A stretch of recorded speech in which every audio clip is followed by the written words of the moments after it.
a friend who came up to the country, and he came in on a work visa. The relationship between him and his company kind of soured, and he's no longer with that company. His work visa has expired. Mm-hmm. He's still here. He wants to stay, mm-hmm. but of course, obviously now, he's not underneath his visa. Mm-hmm. My advice for him was to go back home, reapply, and he said that because his visa's expired, if he went back home, he would never have the opportunity to come back up here. So I guess my first question is that true? And then my second question would be, what would be the best thing for him to do in the situation that he's in?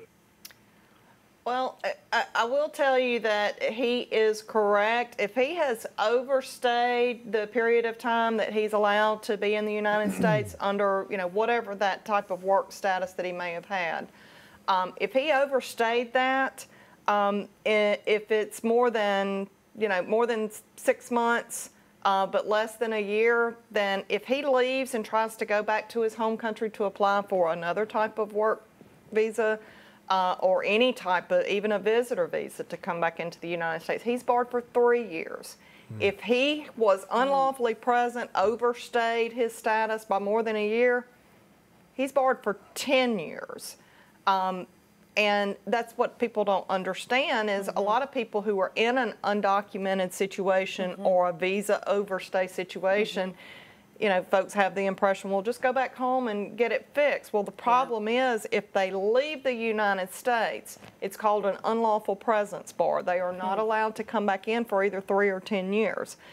If they have come in and overstayed once and left and they happen to re-enter without proper documentation, undocumented, what some people would call illegally, then in that situation, they may be barred for, even a permanent type situation.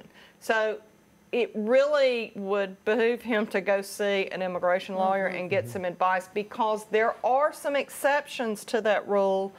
They're limited, but there are some situations in particular, depending on if he's a crime victim, for example, or some other situations where he can do his processing here in the United States and he would not have to go back home.